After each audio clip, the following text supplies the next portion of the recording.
Radiant's turn to pick. Dire pick. Beastmaster.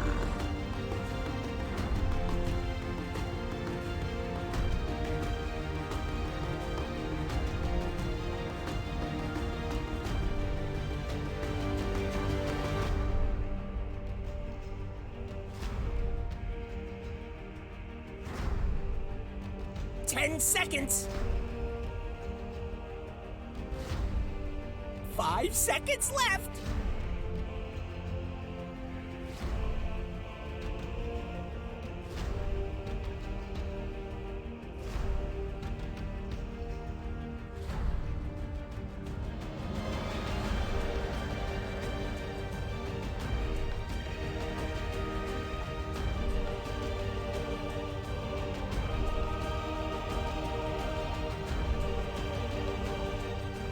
Radiant pick.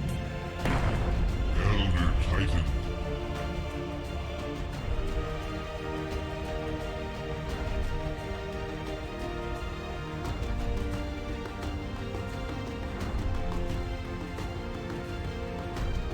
Dire's turn to pick. Gyrocopter.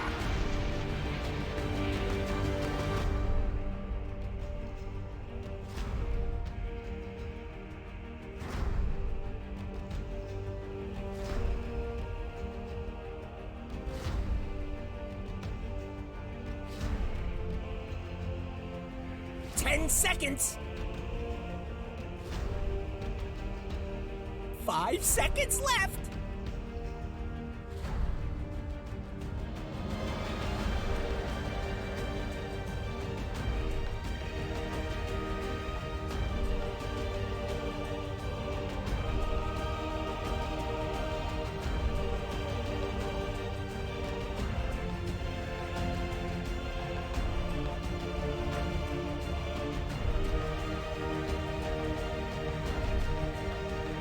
It's Radiant's band now. Abyssal Underlord.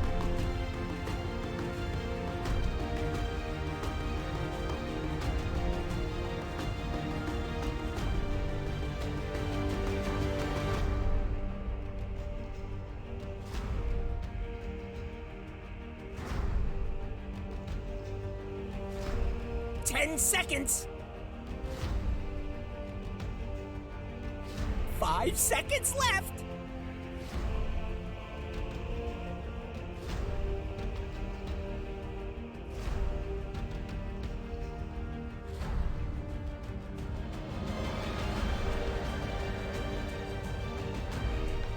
It's Dire's band now.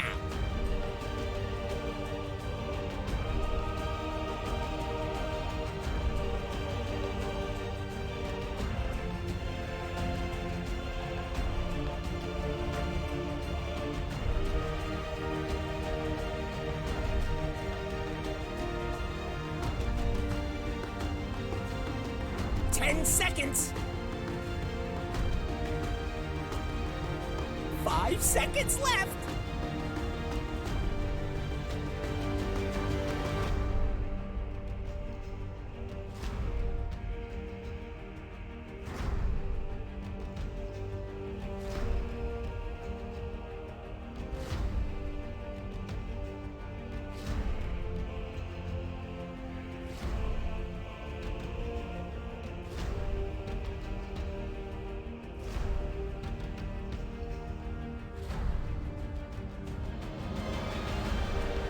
Dire pick.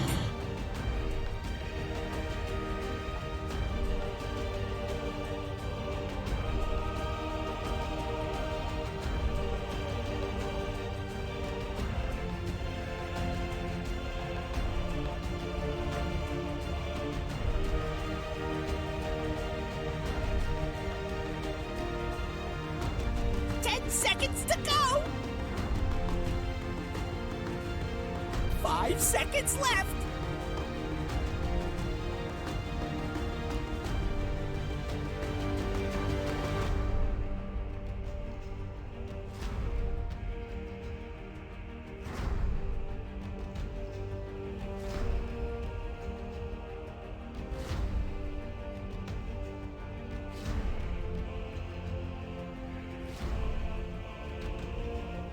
idiot's turn to pick. Storm Spirit.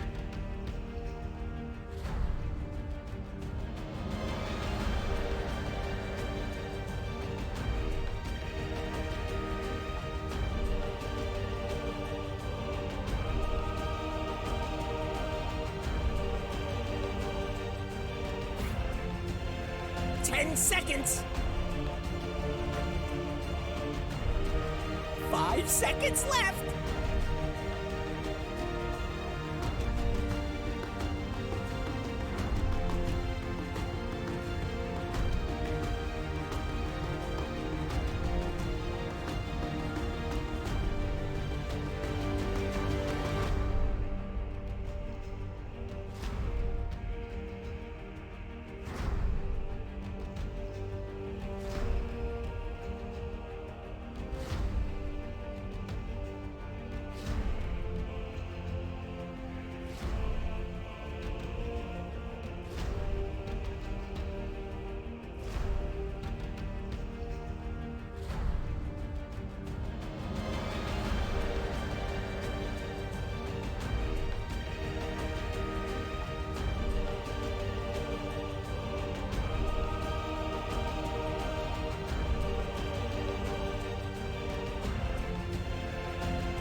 Admiral Kong. Choose your hero.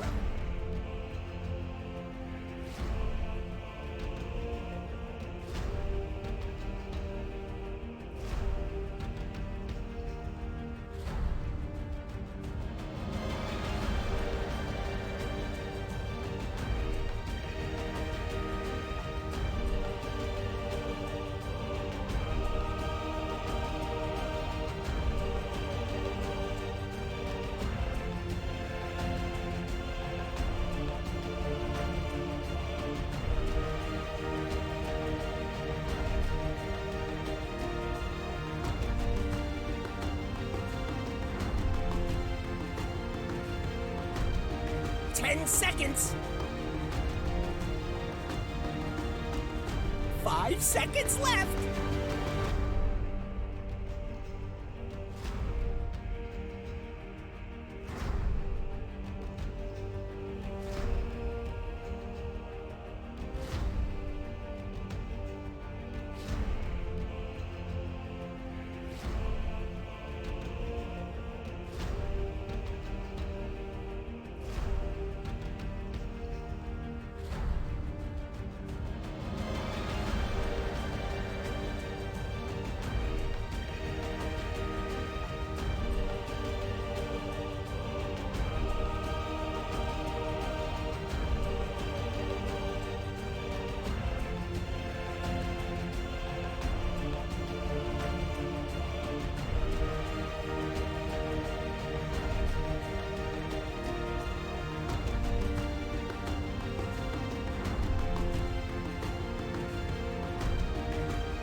You're all washed up. You're all washed up.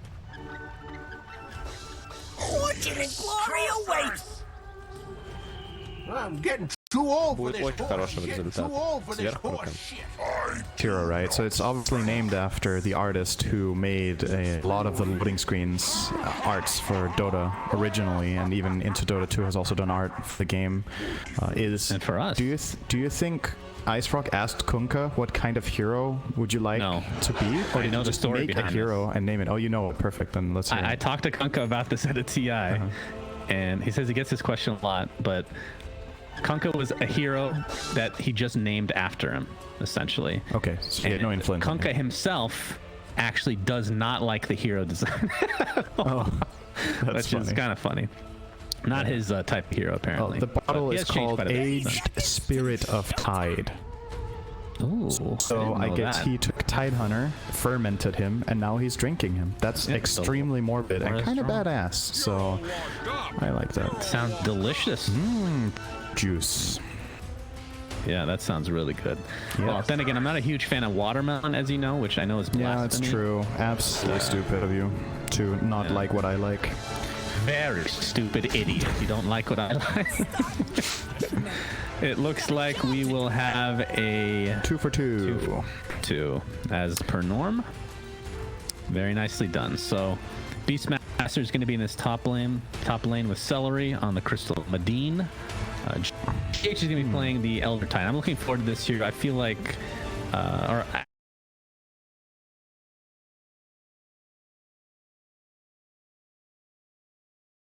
Again, it always is, it feels like, in every patch. We've talked a lot about how this patch gets played for the most of the time. It's a lot about brawling and fighting in mid game, and Elder Titan loves these fights. The aura is super strong, the stun is really good, and he has obviously the ulti is like, you don't pick Elder Titan for Earth Splitter. It almost feels like a bonus, right? You pick him for the laning stage and for the stomp, and then if you can get a good splitter, awesome. But it was never the reason you grabbed the hero to begin with. So I mean, his ult always feels like a luxury, right? Unless you're playing him. I mean, even when you're playing the core Elder Type. Oh, smacking Celery up here. I don't know if GH can run this one down. Well, he's committing, it looks like. He's trying. Boar's going to continue to slow him down. Nope, he's going to try to fall back now. Can Toby actually catch up? He doesn't have axes yet, obviously, still level 1. Will go down to Celery's Q, though. So, very nicely done. First blood for Viking. He did create a lot of space in his first wave, though, GH. So Ursa got 5 CS to 2 of Beastmaster. I would still say it's still a slight victory for Viking, but not by as much as you would think, considering it's a first blood. Right. And Aiden also expended a lot of resources on getting that kill. So there's like, looks like a big win, right? 300 gold. You get, it says first blood. It's really flashier. cool. Yeah, but like if Maiden has to use, let's say, a Mango and 3 tanks, that's already half the value they got. And then you got Ursa full free wave. The economy at that point is, you know, pretty even overall. Right. It's a slight advantage right now. It looks like if you compare the goal, like Maiden is 200 ahead of Elder Titan, and Ursa and Beast are neck and neck. So it's a slight win, I would say. Bottom lane, we're seeing a little bit of aggression here from Viking, but not able to actually finish anybody off. Only level 1 on Rocket Barrage right now, so have to wait for that to get level up for looking for actual kills, most likely. Tanner in the mid lane. These wings on Kuro look cool, by the way. Can I just say that? Kuro. They're really cool. Oh, hold on. It's the I have a kill. Celery very low. Kills are more important than cosmetics, believe it or not. And Celery does get briefcase down by GH. And Toby will have to resign to go back to his tower. So Kuro, yeah, his... Oh, these are like the... it's Crimson. What do they call them again? They're Crimson. Yeah, the Crimson. Yep. Very nice. I didn't actually know this Crimson item existed. Oh, nice shards. That is really nice. And that is going to be a relatively easy kill then for Viking. Off to a good start in the kill department. And the CS mid is relatively even as well, which... I mean, how do you rate Kunkka versus Storm? Storm has a lot of base armor, so I think he does completely fine against Kunkka. The way he uses his lanes is by harassing heroes down with the cleave, but since his physical damage type, Storm's 7 base armor actually help him a lot here at not having to buy too many salves. So I think it's kind of just a draw for the most part, this lane. Take a Does seem to be the case for them. Mind control. We talked about mind control in this game. I think he's a very important hero to keep track of, not because he's top of the net worth right now, but because of how big an impact his auras have in this strategy. His start is very good, and if he can keep up this tempo and get toward a quick, say, Greaves or Pipe or Crimson in whatever order he wants, they're all 3 incredible this game. Crimson is awesome against Gyro. pipe is awesome against 3 or 4 heroes on the Radiant, and the Greaves are always kind of nice and a lot cheaper, right? So Control's game has a huge influence on what Nigma can do in the mid game where the Radiant lineup wants to win the game. So I think it's very good news for them when his game's this good. Yeah.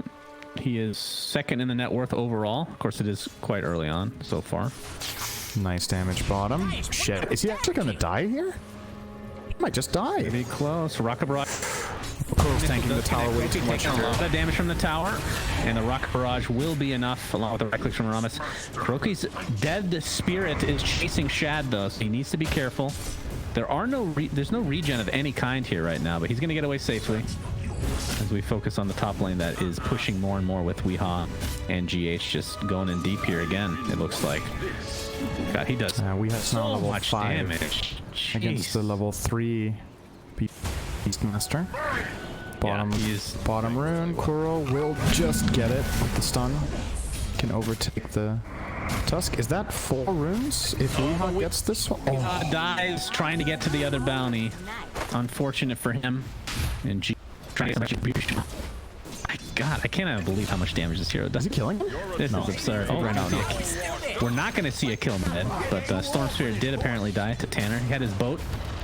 Somebody replay that. Syndra, can you rewind? This is a replay, right? Yeah. Oh man, that was a great combo from Kunkka.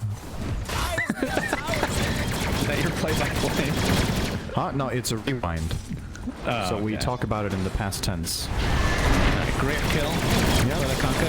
Assuming it was a great kill. Continuing to go off. As Not Pit bad of Malice damage is here. red, he also has the Crimson thing equipped. And Rocket Barrage continuing to do a lot of damage, but Kuroki doesn't seem to mind. His mind control is not taking any of it himself. What if they just agreed, we're gonna pick the heroes we have the dopest shit on, and then that's gonna make us better? Isn't that how it works? The better your cosmetics, the better you are? That's what I've been told. Control, baited them in. Oh, the Beastmaster dies for mind control. Will die next. Shad taking extra damage, gets procced twice. That's Pops Tusk, the wand, by the way, back the in for Beastmaster. Kuroki. What did I say? Stop correcting me mid-fight, all right? People can see on the screen. For God's sake, If you're a Weehaw- beginner, you could easily think this guy would be called Beastmaster. He has tusks. Up top, that is a very good stomp from GH. Echo Stomp and GH will get the credit for that kill. And the Beastmaster Yep, there's will Beastmaster. survive. The Viking. I'm just gonna the Viking. See, if you want to make it truly noob friendly, I'll call them by their names. This is Pirate Man being delivered something from his horse. It's a flying a jaded horse, in case you were wondering. Pretty. And Briefcase Man, the businessman GH, getting a nice shrine here in the jungle. I've never played this game before. This guy looks like a businessman. He's very serious about it. Top lane, the bear with the cowboy hat. Oh, that was maybe too far. He pops his ult though. He'll take less damage as a result. We're seeing the Kunkka combo now on the other Titan. Business not so good right now as he might go down. He's gonna dodge the torrent though for now as the Storm Spear comes in, takes out the GH might get a stomp off here too if he... Is he good, you think? He's pretty good. We can go to the high ground now. We're gonna see Storm Spirit get yet another end up getting dropped by the He pirate. thinks there's a ward now because he got hit from the low ground, but he was just standing there on the stairs, I think. There was no vision for Kunkka. He needs to use attack ground there, and in order to swing when he did, I think... they're gonna probably waste a sentry here. Yeah, I'm surprised too. I definitely thought GH was on the high ground there. I could have sworn that was a fine stomp. Alright, well, he could have too. Up an elixir, by the way, which we'll talk about very shortly. Pit of Malice using the bot lane. Shad, who is not a pirate, by the way. This is a gyrocopter, in fact. Just happens to have a pirate ship he's equipping right now. Kuroki on the run, level 4. Will block him in, and the tag team should ensure that he will not get away this time around. And the credit goes to Tanner all the way from that mid lane. What a good clean boy. Oh, meanwhile, top lane, Ursa. Weehaw living on the edge. Does have a healing salve, so should be good to go now. He's taking a lot of harassment from the Maiden Beastmaster, but he's still clearly out-leveling them. He's level 7. Master's still level 5. On bottom lane, Pit Malice into into an amalgamation of skills. Actually, gonna try to turn this around. Rocket Barrage, in addition to the gyro ult, come out onto mind control, and here comes the Tussas to be able to finish him off quite easily. GH blocked in by shards again, trying to get up an Echo Stomp. Decently successful, but maybe not enough. Oh, Ramus. He's fine. Actually doesn't have any more mana, so GH will get away with his briefcase and all. Hold spells were on cooldown. I think there was no way of connecting a torrent there either for Tanner. So nice stomp from GH, get out. But still, the big win there, getting kill onto mind control. He's still a pretty farmed hero, so it's nice kill around as well. Yeah, he is Didn't get mega snowball dead. Nope. I say that? Oh my man. god, that was He would almost have sick. denied himself. That would have been cool. Not cool enough, though. Keen Dick picked up by the Kunkka. Would you keep this on him? Not feeling the love.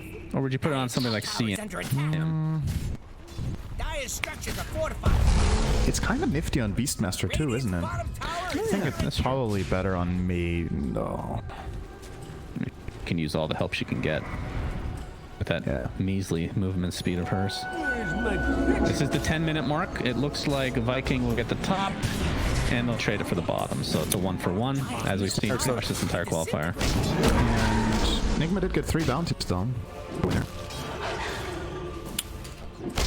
And Shad is in the top lane now on this gyrocopter. Tower needs a hand. Yeah, they want to make an aggressive move on Weehan, get the tower. Might see Aurora come out. Indeed. Call down is available if they want to expend it. He will not. Homing missile does connect as Weehan pops the ult in preparation for a lot of damage. There comes the open gyrocopter, and that's going to end up being a relatively easy kill. And actually, surprisingly, GH stayed around to fight the 1v5 and ends up dropping as well.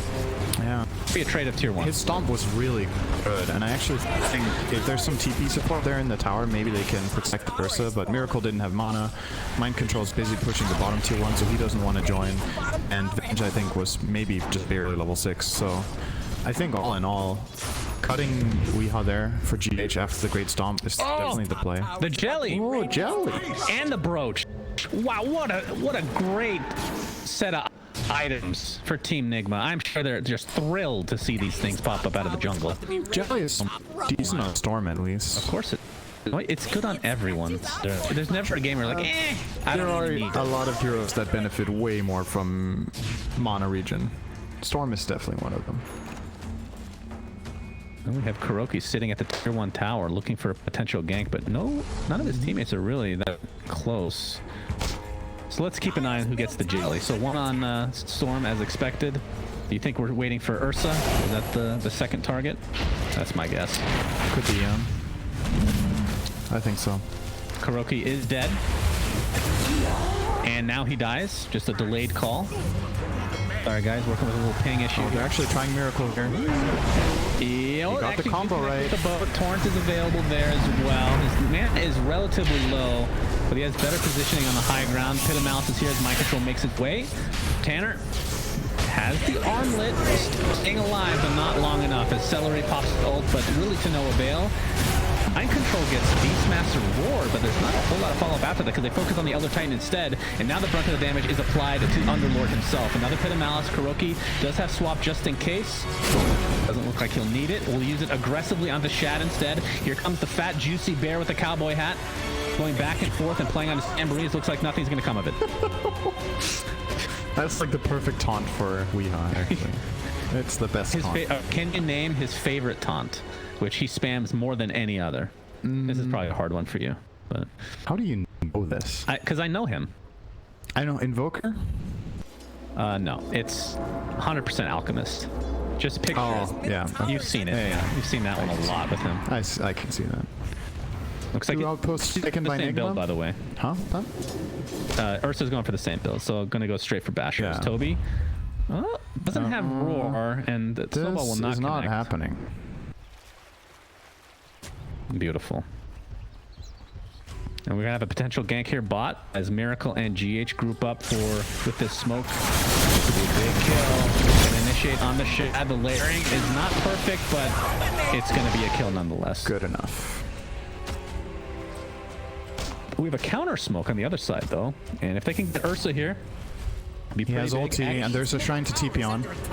into boat. Everything will connect, but a lot of the damage has been mitigated as mind control comes to help out. And yeah, Viking is going to have to back out now, but they better be careful because Miracle has come to play. Kuroki with the stun. Stuns galore. In fact, Beastmaster, the first to fall, a double Echo Stomp. Tanner will stay alive. Absolutely not. 4 dead as Aramis will be a full team wipe. And my goodness, that is a lot of damage. All right, Elder Titan in this game has seemed very nice. I'll say that much. That's a lot of voice lines. Of course, Gyro is up already because he died bottom just before that fight took place, but technically a team wipe nonetheless. But yeah, very good fight for Team Nigma. And Toby has a lot of these value items. Has the buckler, helm, and going for drums now. So they're really going for the aura heavy Beastmaster. As we're about to hit 15 minutes, can they get this outpost at top without their Titan? I don't think so. Oh, he can actually stop them here. Yeah, that is. Wow, that is pretty big. Actually, and they have both. Wow. That's just really good here. We talk about just heroes that do with outposts. Really these 15 minutes have me sold on this hero right now. Yeah, not gonna lie. It's the most convinced I've been by a hero I haven't seen so much lately in the minor qualifier. This has looked really, really good for GH this game. And Weehaw gets his favorite item, the Essence Ring. Every game but one so far on his Ursa. Echo Stomp on the Kunkka in the mid lane. Going towards a Halberd right now. Gonna initiate onto GH. If you want some reinforced in Syria, Kuroki will swap to the mounts to help out as well. GH might be getting away, but no, here comes Shad, finally able to finish him off with mind control, taking the brunt of the damage now. Elder Titan buys back into the game. It's gonna be a trade, guys, but it did cost the buyback on Elder Titan. They really want to find somebody else, or else this buyback was not worth it. Here they are chasing. Oh, if they can get Shad, this will be huge. A TP is coming. He pops his wand. Nice roar from Toby. A buyback from Crystal Maiden. Kuroki blocked out with the Ice Shards. Beautifully done from Viking. And maybe they can clean up now as Kuroki and Weehaw kind of separating from each other. The first to fall will be the Beastmaster with the vent, but Tusk is going to die now. It's Miracle with the ridiculous mobility, which in essence is truly Storm Spirit's forte. Ends up getting a double kill for himself. So looked like it could have been a good turnaround, but Team Nigma still insanely farmed on Storm. Oh my god. He's gonna, what's this? Gonna be a 16-minute Bloodstone, and it's the new Bloodstone, the one with Kaya. So Spell Amp is gonna be wrecked up. And as long as Nigma take the fights where stuns get forced onto Ursa or Underlord, the Storm is going to have a field day. They kind of need to plan out who's going to save something for Storm. Because I think if they drop the whole package on one of the other two, they're going to lose the fight anyway. Even if they kill the guy straight up. Drop the whole package. I haven't heard that one in a while. I don't know if I've ever said it before, so that makes sense. I appreciate you bringing out these new phrases for this cast. Yeah? You've been saving up a long time for that. Yeah. I'm trying to get the chat wheel. Team, drop the package. Quickly. Quickly, please. Hey, Elder Titan could drop the whole package, okay? That's true. He literally had a package. He has two packages, if you know what I mean. I kind of do, actually. Goodness. Yeah. This is now turned into a rated R cast. Thank you. Minor qualifiers, final cast. Yep. Let's smoke. Kuroki, Smoke Up Miracle, and there you are, looking for middle. Tanner ends up playing a little passively here, and it might have saved his life. Kuroki's going to be spotted now. Shawl. Is this a good game for it? For Storm Spirit, Ursa has it right now. It's not good on Ursa. Obviously. I would put it on Storm. I think it's... Yeah, I would too. It's unlikely that the minus armor will matter. Oh, Miracle jumping in. Oh, nice snowball, but it put them in hard. This could end up being worse for them. Miracle continuing to go onto the other side of the tower now. Focus on Cellular. He's stayed alive for a very long time, but will end up dropping at the end of the day. So is continuing its way towards Miracle. He's going to dodge it, and he's going to go right back in with that newly picked Bloodstone. Ramis very low, but Miracle will finally finish him off. It seems like he has endless amounts of mana with his Bloodstone. Good lord. 4 dead in the Blizzard Eye. In addition to a courier, the donkey just got destroyed, Cinder. Yeah. Jesus. And the tier 1 tower will follow. Arcane Rune and Bloodstone is really good on Storm. Did you know? Yeah. You can do a lot of stuff. Okay, so the really cool thing about this play from Miracle is not only does he not get caught, but he keeps 2 or 3 heroes trying to get him, and that does so much damage indirectly. Because instead of being able to help in the team fight, they keep desperately trying to get a roar off on Miracle or an X-Mark or a Frostbite, like whatever it is. And he's just playing around with them, jumping in and out all the time. If you create that big of a distraction while dealing damage, the fight just plays itself in the end. So stellar Storm play in that fight. Can't really say much else. He has the Aegis, so it will be pretty difficult to take him out. Looks like GH is holding up another shawl for now, by the way. Also a decent target. Miracle doesn't really have cool the too. slots. Sure. You could drop a null, I suppose. He's going to be going for an Orchid now on a Storm Spirit, and that is a pretty scary proposition for Viking, who lose their top outpost. And it's gonna be close. Will they be able to get this in time? Oh, Storm Spirit jumps in. They do find it, but how much will it cost them? Mind Control is here with that Firestorm. Boat coming in. Don't think that's gonna keep the Kunkka alive for too much longer, despite being a very good debuff, or a buff, I should say. Tanner. Miracle doesn't really have that much mana to speak of. I hear Ursa beating the shit out of that. Gonna be a kill for Weehaw, and the Kunkka will fall. So was it worth it? Probably not. As I have to admit, looking really good this game. Team. Yeah, I think Viking are in trouble. Now, that might sound really obvious to you guys if you've been watching a lot of Dota in the last month and you're like, wow, 9k lead minute 20, this game is surely over. But we have had so many pieces of evidence that Dota doesn't really work the same way. But you've got a different feeling about this one, don't you? Like when you watch the fights unfold, when you watch the way heroes ramp up, I think this one feels more like a real 10k lead, if I can call it that. Yep, I would agree. You're feeling the advantage in fights compared to what we've seen in different games in the minor qualifiers. It might also feel better just because Nigma are playing better with their advantage. But there's just so much valuable net worth. It's just high value. In part has to do with Storm Spirit is the one that's snowballing, and he is quite possibly the hardest hero to contain when he's at this point in the game. I mean, we've seen this so many times in Dota's history. Roki gonna get the swap up onto Celery, and he's done. The other thing too is, if you look at what value Nigma get out of their net worth, the Underlord, for example, who's sitting on 7k gold, his gold is extremely impactful. He has a Crimson Guard, he has Arcane Boots for the team, he has a Buck for the team. All of this adds up in fights. This Crimson is making it extremely difficult for Viking to kill targets, just flat out. Oh, he actually has 60 bonus damage too on the Underlord. That's a free relic from being involved in fights. Not bad. Beautiful. Yeah. Pretty sexy. And this is going to be they have trouble killing heroes. Or they're actually going to try to issue here the boat on Mind Control, the jump in from Miracle. They're actually applying everything, but Kuroki is going to save his Underlord. Kuroki will be the first to fall, but Weehaw jumps with his BKB. The Splitter. Multiple heroes. It hits 3. Triple kill for Weehaw. And this is looking very grim. There's your chat line.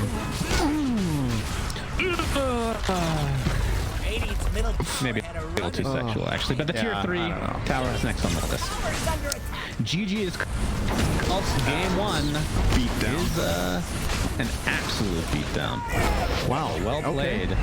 Well, let's see. I'm going to give the MVP to GH. I think his early game was so impactful. So much space for everyone else. He was able to... Yeah. I know it's hard to, I honestly think if I could just look at the potential of the hero and what it did, it's GH or Miracle for me. Both played phenomenal games here, I think.